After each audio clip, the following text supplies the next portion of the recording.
Buenos días, buenas tardes, buenas noches. No sabemos en qué momento estarán mirando esta emisión de Estudio Ciudad, esta coproducción rosarina entre el Instituto de Gestión de Ciudades y Factos, medio digital también de acá de la ciudad de Rosario, con el objetivo de debatir los grandes problemas urbanos de nuestro tiempo, cómo están las ciudades y los pueblos, cuáles son sus conflictos, cuáles son sus futuros posibles, y la idea es reunir a especialistas, gestores públicos, funcionarios, organizaciones sociales, gente inquieta que está pensando todos estos temas y bueno, y sobre todas las cosas animarnos a proponer soluciones. Así que este es un poco el objetivo de este ciclo, lo irán viendo semana a semana. Caro Pascual, ¿cómo andás? Hola Ale, un gusto volver a encontrarnos para, bueno, seguir hablando de este tema que tiene mucha tela para cortar, como es el acceso a la vivienda y al hábitat, un tema que atraviesa la vida cotidiana de las personas, de aquellos que alquilan, de aquellos que quieren acceder a un terreno y que también genera una cierta incertidumbre, esto de relación a cuánto tiempo vamos a poder estar acá, porque va cambiando todo el tiempo. Y también es un tema que atraviesa a nuestras ciudades de lleno, esto de pensar cómo generar políticas públicas para el acceso a la vivienda y al hábitat que den soluciones reales a esta problemática. Como decimos siempre, no se trata solamente de pensar en construir más vivienda, sino que esa vivienda tenga una mirada integral en relación al hábitat y también al entramado social, y cómo entra a jugar ahí el Estado y las organizaciones de la sociedad civil. Y es por eso que hoy tenemos un gran invitado que está de los dos lados del mostrador, digamos. O al menos lo ha estado y tiene muchas cosas para contarnos sobre eso. Hoy nos acompaña Juan Ignacio Maqueira, que es director ejecutivo de Techo Argentina, cofundador de Potencia Argentina. Juan, ¿también? Ahí no te estoy escuchando, no sé si ahí van, si está... Así está. También. También cofundador de Potencia Argentina y fue presidente del Instituto de la Vivienda de la Ciudad de Buenos Aires, lo cual también ahí hay mucha experiencia para contar. ¿Cómo estás, Juan? ¿Todo bien?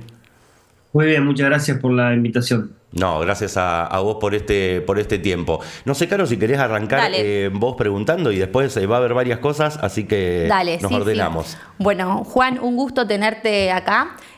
Para empezar a preguntarte y que nos cuentes un poquito a partir de tu experiencia y tu doble pertenencia de funcionario de CABA y actual director de Techo, ¿cuáles son los puntos claves que vos crees que debe tener una nueva política de acceso al hábitat y a la vivienda?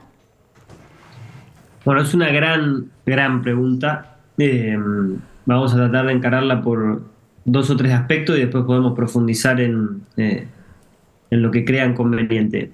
Lo primero que yo creo que tiene que hacer una buena política de vivienda, esto aplica a la política en general, pero vamos a pensarlo para la vivienda, es animarse a imaginar futuros deseables, futuros que realmente nos realicen como seres humanos que vivimos en comunidad. Esa imaginación política está en general muy ausente de la conversación pública. Todo lo que solemos escuchar en temas de vivienda y en general tiene que ver con los grandes problemas, los quilombos profundos que tenemos ahora, lo mal que estamos, pero hay poca, ni siquiera digo propuesta. Primero hay que imaginar, hay que animarse a soñar cómo es una ciudad en la cual nosotros queramos que aquellos que tienen hijos, hijas, nuestros hijos, hijas, nietos, nietas vivan de acá a 50 años. O cómo queremos nosotros de acá a 20 o 30 que sean las ciudades que habitamos. Ese ejercicio, creo, además, es un ejercicio de imaginación política que tiene que ser colaborativo también. Y en ese sentido, esta conversación suma, que ustedes mezclen actores suman, pero creo que hay una búsqueda que es no pensar que los que tenemos vocación por lo público o por este tema tenemos que solitos imaginar de qué se trata la ciudad que queremos. Bueno, ese creo que es el primer punto. El segundo punto es que me parece que también hay que animarse a... Yo trabajé un tiempo en una escuela que estaba inspirada por el Papa Francisco y lanzada por él, y él tiene una frase que para mí es muy, muy potente, que es la unidad superior al conflicto. Es un principio para hacer comunidad. y me gusta como principio porque no niega el conflicto. De hecho, el Papa dice, no hay que negar el conflicto, hay que ponerlo en el centro y hay que trabajar para superarlo a la medida de lo posible, integrando las dos visiones. ¿Por qué hago esta introducción para mi segundo punto? Porque creo que muchas veces encaramos el tema de la vivienda en Argentina, como casi todo lo encaramos en Argentina, como si hubiera dos maneras de verlo. La manera estatista y la manera del sector privado. Como si fueran dos formas distintas, separadas y no conectadas de hacer, por ejemplo, política de vivienda. Y ninguna de esas dos maneras, si existieran, porque además nunca existen puras, nos lleva a una buena respuesta a cómo generar ciudades que nos realicen como seres humanos y como comunidades y en las cuales podamos cada una desplegar nuestro potencial. Entonces, el segundo punto creo que hay que tener en cuenta es la propuesta de política de vivienda tiene que integrar herramientas y miradas y perspectivas y valores muy vinculados a lo que logra, y muchas veces lo logra bien, el sector privado, cuando desarrolla, cuando construye, cuando hace crecer, y también herramientas, perspectivas y miradas de lo que trae el Estado y el gobierno y lo público a la conversación. Esa interacción es absolutamente esencial. Y muchas veces creo que falla pensarlo de manera integrada. Entonces, me parece que ahí hay una segunda cosa, y creo que hay un tercer punto que es no hay manera de pensar política de vivienda que sea realmente holística si no hay una mirada de poner mucha inversión y mucho foco en la integración de los barrios populares, en las ciudades donde hay barrios populares, y si no los vecinos y vecinas que están en una situación socioeconómica de mayor vulnerabilidad. Este foco en este público, por ahí tiene mucho que ver con la manera en que a mí me gusta pensar la política, que es poner a los últimos primero, pero hay que imaginar hacia dónde queremos que la ciudad o las ciudades vayan, hay que animarse a tomar herramientas de distintas dinámicas. Yo nombré lo público-privado, pero también hay herramientas y dinámicas de la sociedad civil que son muy potentes y que hay que poner al centro. Y en tercer lugar, creo yo que la prioridad tiene que venir de abajo para arriba. Sectores populares y barrios populares, inquilinos y familias de clase media-baja que hoy tienen la situación hoy y hace muchos años, que tienen una situación muy complicada. Y después también clases medias y clases altas que puedan tener una ciudad en la cual realmente vivamos integrados.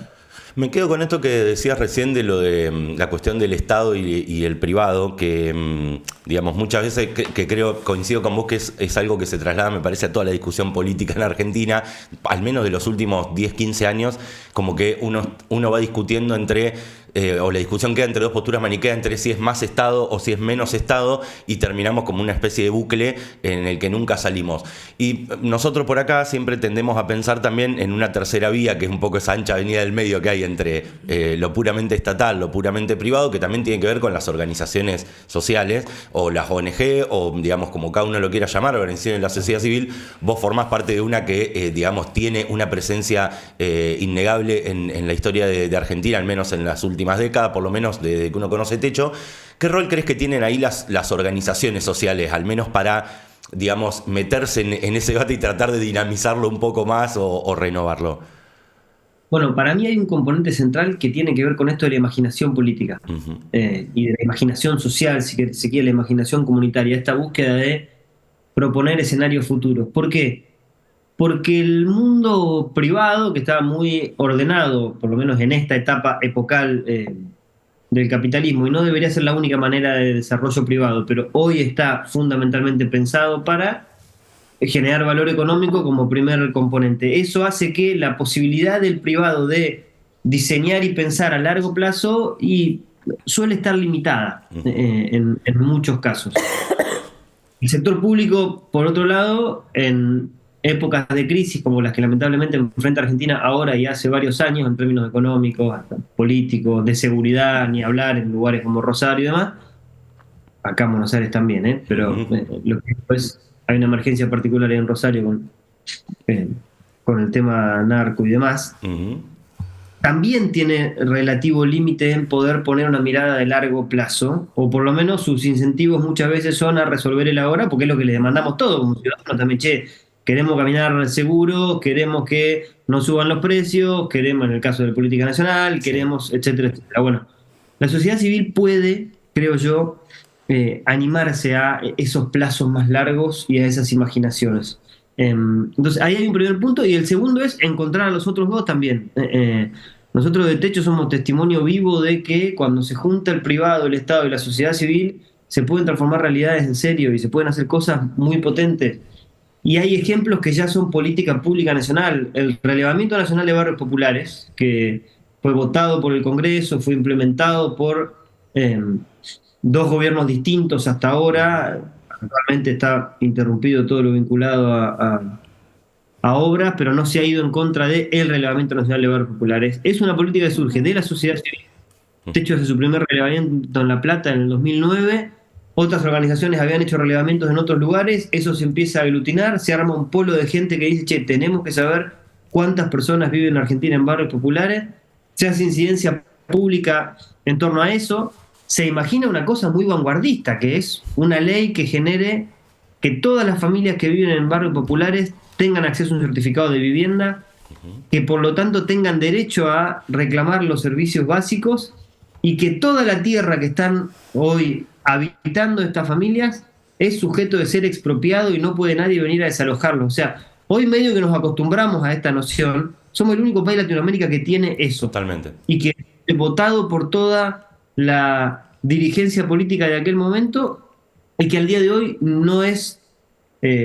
yo lo digo mucho a esto, esperando que eso se sostenga así, pero uno puede ser muy crítico de muchas cosas del gobierno de Milei, contra eso no han ido hoy, creo yo, porque tiene mucha legitimidad y porque en el mismo gobierno hay visiones distintas sobre qué hacer con el tema. Pero ahí hay una potencia muy grande, y eso surgió de la sociedad civil, que se animó a imaginar distinto, que juntó a todas las puntas, porque de eso participaron desde el banco hipotecario hasta el MTE, con todo lo que hay en el medio en términos público, privado. Todo el mundo participó de esa conversación, y eso es lo que le dio la fuerza, y hoy es vanguardia global. Nosotros estamos trabajando ahora en Techo con el BID y la SISU en la actualización del Relevamiento Nacional de Barrios Populares con inteligencia artificial. También a la vanguardia de lo que se está haciendo en el mundo en términos de cómo podemos entender y diagnosticar bien este problema para después trabajar sobre él. Bueno, eso creo que son dos ejemplos, uno pasado y uno presente, de cómo la sociedad civil puede empujar, y también, y lo digo porque en Rosario hay mucho ejemplo de esto, y es lo que Techo hace también con temas de vivienda, pero con solución concreta a temas concretos, desde generar digamos, modelos educativos alternativos, cosas que en la Ciudad de Buenos Aires se ha hecho mucho en los bachilleratos populares, en Rosario también sucede, con bueno, casos que ustedes conocen seguramente mejor que yo, en la provisión de viviendas también. Techo hace viviendas de emergencia, pero hay muchas cooperativas que trabajan ya con viviendas definitivas, en la propuesta de modelos alternativos también para la producción de alimentos. En fin, hay mucha potencia y mucha innovación también en la sociedad civil, que sí creo tiene que animarse también a no pensarse como una especie de, y esta es una tentación creo yo en el tiempo hoy, espacio como de defensa y de resistencia. Sí, siempre en la subalternidad, digamos. Hay algunos derechos que sostener y que resistir y que defender en este tiempo y en todos los tiempos, pero hay algo de animarse a hacer la vanguardia que yo creo que es necesario en la sociedad civil, porque algunos de los incentivos que sí tienen los otros dos ecosistemas, si quieren, nosotros no los tenemos. Podemos realmente pensar a largo plazo, podemos juntar a los distintos y podemos generar propuestas disruptivas también, que me parece que son necesarias. Bien, sí, un poco esto, comentarte, con esta doble pertenencia que estuviste siendo funcionario en Cava y ahora actualmente como director de Techo, ¿cómo ves la relación entre Estado y organizaciones de la sociedad civil? ¿Dónde se potencian y dónde ves que surgen las principales tensiones? Bien. Creo que hubo durante un tiempo una tendencia en Argentina a, vamos a ponerlo así, estatizar a la sociedad civil y a las causas de la sociedad civil. Toda esta mirada de el Estado te salva y la búsqueda de que todo lo que funcionaba por fuera del Estado tuviera un correlato adentro del Estado. Mi impresión es que en la intención era positivo, pero no terminó teniendo un buen efecto, porque el Estado también tiene su lógica burocratizante, etcétera, etcétera, y eso creo que puede apagar muchas de las causas y burocratizar almas también, e imaginaciones. Entonces, en ese sentido, Me parece que si la dinámica termina en un Estado que pasa por arriba y que de alguna manera coopta, la palabra coopta es demasiado, yo no le quiero poner tanta carga, no creo que hubo mala intención en quienes hicieron eso, pero no fue un buen sistema, no funcionó. Obviamente, una mirada en la cual o bien no se escucha a la sociedad civil, o bien no se piensa en esquemas para acompañar y financiar también a la sociedad civil, lo cual no quiere decir que el Estado subsidie toda la operación, No, claro. pero sí están abiertos a distintas formas, eh, también es negativo. O sea, pensar que la sociedad civil tiene que generar sola sus fondos como si fuera una empresa privada que tiene que ser económicamente sustentable, yo creo que eso es un error porque, y esto es contraepocal, contracultural, pero es la manera en la que yo concibo la forma de organizarnos como seres humanos, quien hace trabajo comunitario, quien desarrolla una idea desde la sociedad civil, quien hace apoyo escolar, genera valor social. Genera también valor económico, pero yo justamente quiero salirme de ahí. Genera valor social. Y si la única manera en la cual vamos a comprender el valor es en términos económicos, le vamos a pedir a la sociedad civil que tenga un nivel de sustentabilidad que es imposible que tenga.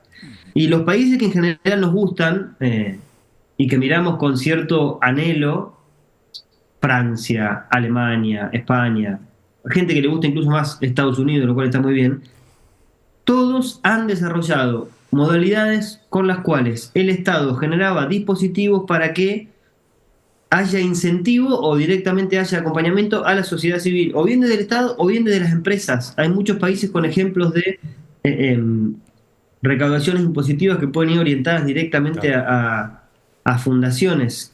Por supuesto, eso puede estar bien utilizado o mal utilizado. Lo que quiero decir con esto es ni un extremo ni el otro, y acá sí quiero hacer una defensa, vos lo dijiste también y me gustó. Acá hubo una propuesta política que dijo vamos a hacer la ancha avenida del Meño, que fue una catástrofe, que no era genuina, que no funcionaba y que no levantó 2 gramos de voto. Totalmente. Y parece que quedó condenado para siempre cualquier propuesta que no sea desde los extremos. Y yo creo que eso es una catástrofe política y cultural. Totalmente. Yo estoy para pelearme con quien sea, con que vale la pena desarrollar construcciones políticas, culturales, que se animen a convocar a distintos lugares, que se animen a juntar a los distintos, y que hay mucha potencia y mucha fuerza muchas veces en algunos componentes del sentido común, que lo hemos bastardeado mucho también, tanto por izquierda como por derecha. Y cuando uno va al hombre y la mujer, entre comillas, común de la sociedad, que por supuesto no existe el sujeto común, todos tenemos nuestras particularidades, pero hay un habitar la ciudad, hay un vivirla que tiene que ver con los quilombos que nos afectan a todos, las maneras de percibir, y después uno se politiza más, se politiza menos, pero ese sujeto político que hoy no está representado no se va a captar con los extremos gritando, probablemente se capte realmente generando propuestas que sean transformadoras, que nos lleven a otro lado, pero que lo puedan convocar también, y que no tenga que, para ser parte de un colectivo cultural o político, andar odiando a uno que está a la derecha o a uno que está a la izquierda. Lo digo porque seguramente mucho de lo que provenga de mí hable de integrar opuestos y de sumar componentes más por derecha, más por izquierda. Bueno, eso es en lo que yo creo, y eso es lo que creo que en parte hemos perdido como argentinos y tenemos que recuperar. En cuanto a la experiencia en el Instituto de Vivienda, entiendo obviamente que Cava no es un municipio común, digo, no lo pondría al nivel de lo de Rosario, pero sí te pregunto en términos de lo local, ¿qué papel viste que tiene un municipio o una localidad a la hora de pensar una política de vivienda? Muchas veces estas cuestiones se piensan a nivel nacional, provincial, pero por ahí lo municipal queda como un poco afuera de ese debate. Acá lo vivimos bastante en el sentido de que no, digamos, dejamos de hablar de la cuestión de la vivienda en Rosario teniendo un déficit habitacional alto, bueno, con todos los problemas que ya sabemos. ¿Qué viste vos en tu experiencia ahí? ¿Qué potencia tiene lo local, lo municipal a la hora de pensar una política de vivienda? La potencia que tiene lo local a la hora de la vivienda, de pensar la política de vivienda, es muy alta comparado con otros ámbitos de la política pública. Y es una falta grave que en una ciudad como Rosario, por ejemplo, no se esté hablando de vivienda, por lo que vos comentabas. ¿Por qué digo esto? Porque todo lo vinculado a la el desarrollo de normas vinculadas a cómo se utiliza el suelo está en las ciudades. La posibilidad de generar incentivos fiscales para la construcción de determinados tipos de viviendas está en las ciudades, la posibilidad de cobrar impuestos también para eventualmente condenar otro tipo de construcciones está en las ciudades, la posibilidad de desincentivar la existencia de viviendas vacías está en las ciudades. Lo que quiero decir con esto es hay muchas herramientas que están a la altura de la ciudad y sobre todo, porque siempre también pensamos en el stock y en los problemas actuales, pero hay que pensar en el futuro también y en cómo construimos ciudades hacia adelante, y la planificación urbana es una herramienta fundamentalmente de las ciudades.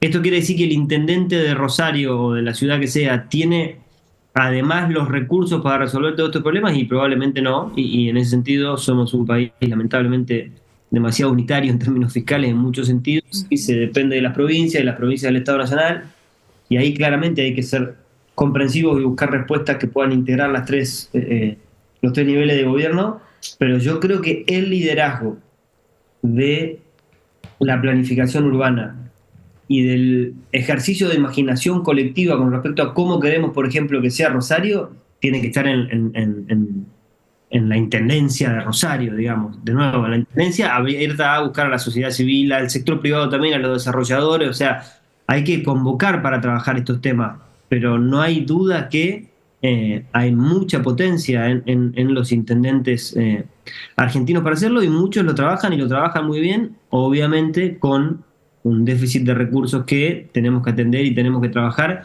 Y yo no hablo del intendente como el gran agente para ir a buscarlo y echarle la culpa, sino en todo caso para ir a buscarlo y motivarlo a decir, che, sentémonos y pensemos cómo podemos generar una ciudad en Rosario, en la ciudad de Buenos Aires, en la ciudad que sea, donde planifiquemos bien lo urbano. Y en lo urbano en particular, la escala temporal de largo aliento es clave. O sea, los errores que han tenido muchas veces las ciudades latinoamericanas en general, Argentina por ahí en particular, es que tuvieron un momento de mucha planificación a principios del siglo XX y de alguna manera eso quedó como la gran mirada.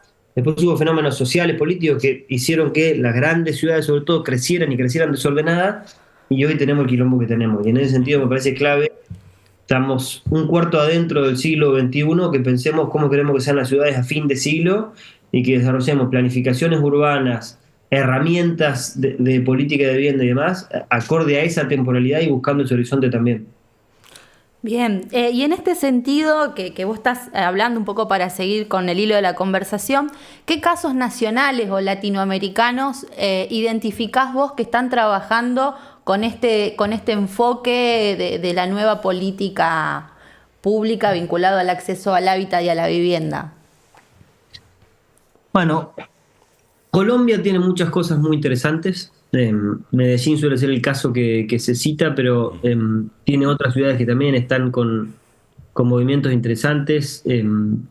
Por ejemplo, las empresas de servicios públicos son empresas público-privadas que tienen distintas tarifas para distintas zonas y promueven la inversión en las zonas más postergadas. Para mí ahí hay algo para mirar. Todo lo que hizo Medellín específicamente en integración social urbana es interesante. Obviamente soy subjetivo acá, pero yo creo que la propuesta de integración social urbana que tuvo la ciudad de Buenos Aires a partir de 2015-2016 fue potente también, fue integradora, fue holística, buscó participación, con distintos niveles de éxito en distintos barrios y con errores también de quien les habla y de nuestro equipo, pero hubo un empuje ahí que vale la pena, creo, poner la atención. Y después hay muchas ciudades intermedias que muchas veces también no terminamos de mirar en detalle o de poner en valor, pero que han tenido desarrollos de vivienda que vale la pena poner en valor, que vale la pena mirar. Algunos que están en proceso. Misiones, por ejemplo, Posadas en Misiones tiene un desarrollo de vivienda enorme donde casi se está construyendo una ciudad al oeste de Posadas, con una mirada integral de cómo desarrollar todo el gran área de Posadas. Ahí hay mirada de largo plazo, ahí hay inversión estatal, habrá que ver en el tiempo si es el camino o no, y por supuesto habrá críticas también que son válidas, pero me parece que son ejemplos que vale la pena mirar. En Córdoba todo el movimiento cooperativo que se desarrolló en la provincia ya varias décadas, que ha desarrollado miles y miles de viviendas, también es un caso a nivel impulsado desde la provincia, pero que tuvo mucho impacto en la ciudad de Córdoba y en otras ciudades intermedias y grandes de la provincia, y creo que está bueno para mirar como ejemplo.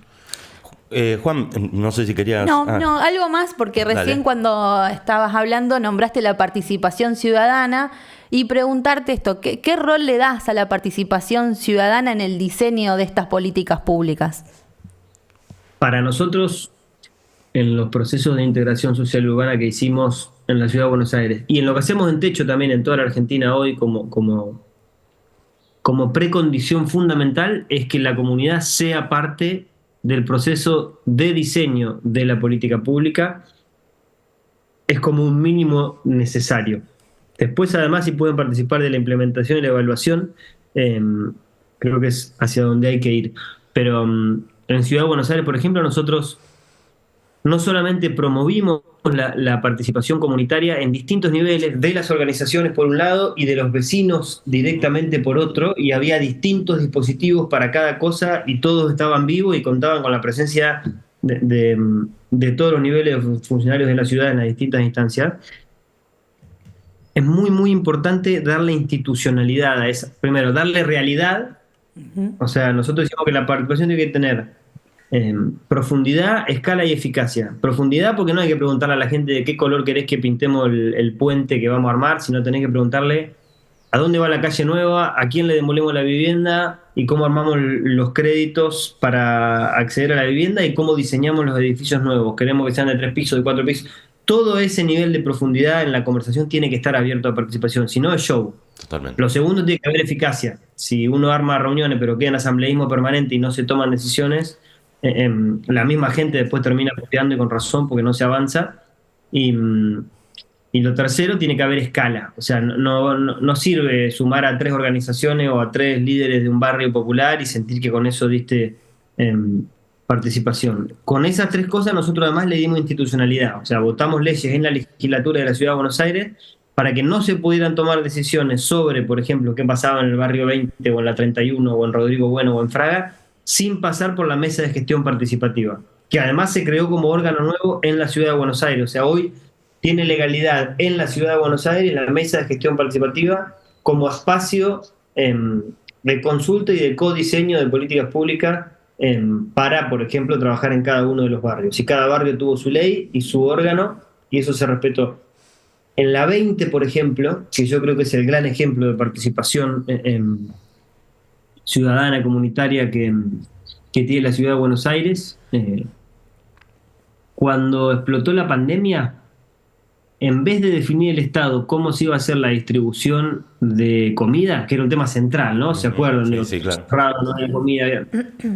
Nosotros fuimos y dijimos, che, esta es la comida que hay, la ponemos arriba de la mesa de gestión participativa distribuyó la comida, no hubo ningún conflicto.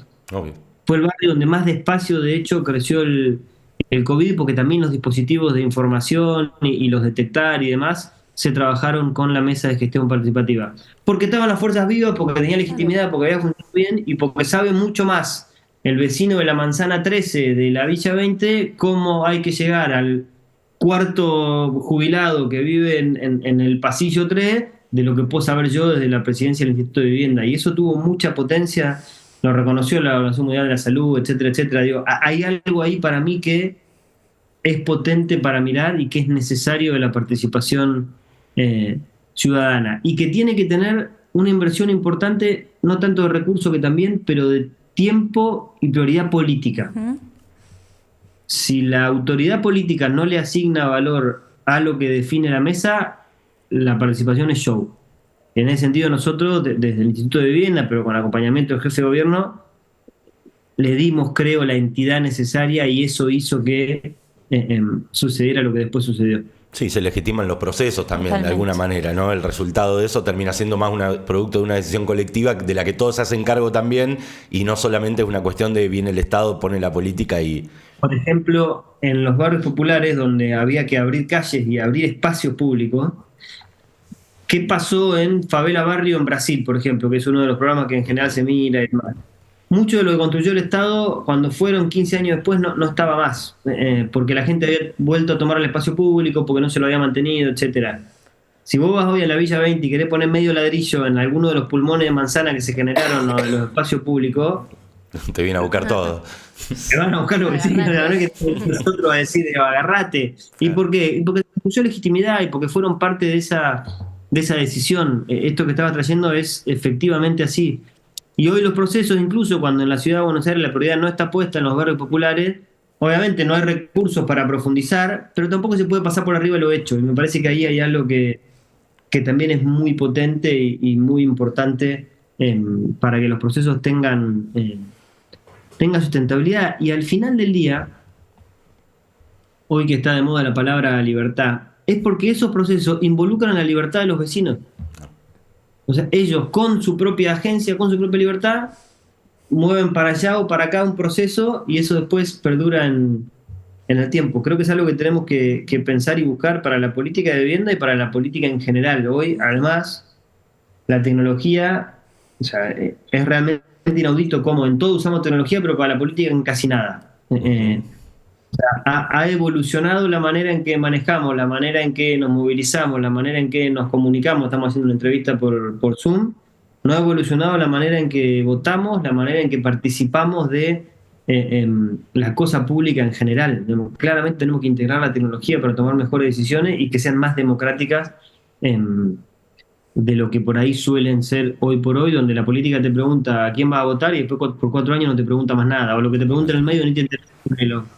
No hay correlación entre lo que pasa en un consejo deliberante y por lo menos en la experiencia vital de los vecinos. Yo sí creo que son relevantes e importantes los consejos deliberantes y demás. Lo que quiero decir es, en la experiencia vital del vecino, eso no es relevante. Es relevante más bien quién gobierna, pero en el medio no le preguntan más nada. Claro. Esa es una receta para la de legitimidad, porque a vos la plataforma en el teléfono te preguntan todo el día qué querés ver, qué querés consumir, y te piden tu opinión todo el tiempo. Y vos te la podés pasar gritando por Twitter y sentís que participás de la conversación pública. Pero no tomás ninguna decisión importante, claro.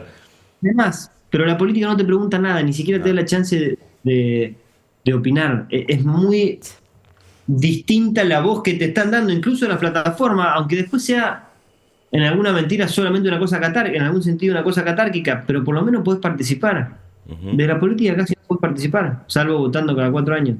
Es un desafío enorme, ¿no? Pero me parece que hay algo también para mirar de cómo transformamos la manera en que hacemos política.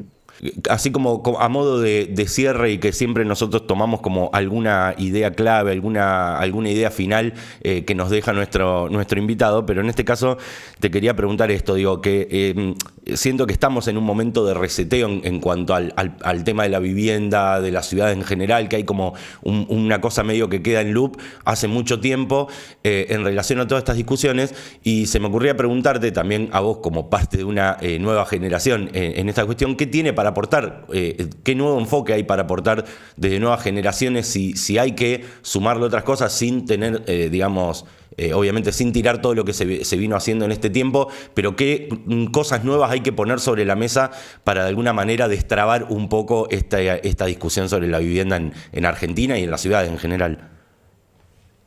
Mira, me nace dejarlo así como aporte. Yo creo que hay que pensar en nuevos marcos institucionales y desarrollar nuevos actores. ¿Qué quiero decir con esto? Nuevos marcos institucionales tiene que ver con que el Estado tome el rol que le corresponde de regular el mercado de la vivienda, que necesita regulación, pero que esa regulación integre la voz de los privados, integre la voz de la sociedad civil y se anime a desarrollar nuevos actores híbridos, si se quiere, que tengan componente de los incentivos y de las modalidades y de las metodologías del sector privado y también componente de incentivos de lo que es la sociedad civil. Me tocó estar una semana en París, invitado por la embajada para ver la política de vivienda francesa en general y en particular en París, y ellos tienen un sistema en el cual uno de cada 4 departamentos que hay en París lo administran lo que se llama HLM, que básicamente son en Argentina lo más parecido sería una cooperativa, pero no tienen dinámica necesariamente de cooperativa. Básicamente sería una organización de la sociedad civil que tiene incentivo de ser sostenible económicamente y que recibe a su vez fondos del Estado que le permiten crédito más barato y sostener alquileres por abajo de lo que se paga en el mercado. Y uno tiene a estas organizaciones, imaginen ONGs, es lo más parecido que tenemos en Argentina, administrando el 25% del stock de vivienda de París, encargándose del mantenimiento, de los contratos, de los alquileres. Y eso implica que el Estado no se tiene que hacer cargo de miles y miles de viviendas, que seguramente lo haría mal, pero que tampoco queda librado solamente a la dinámica de búsqueda de valor económico del sector privado, que es necesaria y que está muy bien, pero que sola no resuelve, por ejemplo, el drama de los inquilinos en ciudades como Rosario o Buenos Aires. Yo creo que en ese sentido tenemos que animarnos a imaginar distinto y ese es un ejemplo. Y después hay cosas más en la frontera que son polémicas, pero que yo creo que hay que empezar a mirar y animarnos, lo que se llama co-living en inglés, pero es co-vivienda sería, o sea, animarse a pensar esquemas en los cuales Totalmente. no siempre uno se muda solito a su departamento monoambiente o el departamento que alquila monoambiente, que ya es una aspiracional casi imposible para muchos jóvenes. Acá en Buenos Aires empieza a pasar que cogestivamente lo están empezando a hacer jóvenes que alquilan casas grandes y se mudan de a 10 emprendedores a una vivienda. Obviamente no es la solución a escala para el gran problema de inquilinos, pero me gusta nombrarlo para traer también algunas cosas que están sucediendo en el mundo que serían aplicables en lugares como Rosario, como Buenos Aires, y creo que no hay que dejar de lado porque suena naif o es una mezcla de las herramientas tradicionales y el Estado regulando, el privado desarrollando y animarse a pensar esquemas nuevos como este que les comentaba. Sí, porque tampoco es sustentable pensar en una ciudad llena de monoambientes, digo, o sea, hasta qué punto uno puede pensar que cada persona que quiere vivir sola puede vivir, o sea, es en ese sentido como que acá hablamos muy poco de vivienda pública de alquiler, por ejemplo, ¿no? En Argentina no es no es ni siquiera un concepto que esté tan presente. Los franceses no podían creer que en Buenos Aires, por ejemplo, cuando hicimos toda la política de integración urbana, nosotros entregábamos las viviendas en propiedad, los vecinos las iban pagando, ¿no? Pero digo, claro, no se quedaba el Estado viviendas para ofrecer en alquiler. Me parece que la manera virtuosa de hacerlo es, de nuevo, no que el Estado administre todos esos alquileres, pero sí que puedan distintas organizaciones encarar ese proceso, como recién comentaba. Bueno, ha sido una gran charla. Juan Ignacio, te agradecemos un montón este tiempo que nos brindaste y a disposición para lo que sea. Gracias a ustedes y lo mismo de este lado.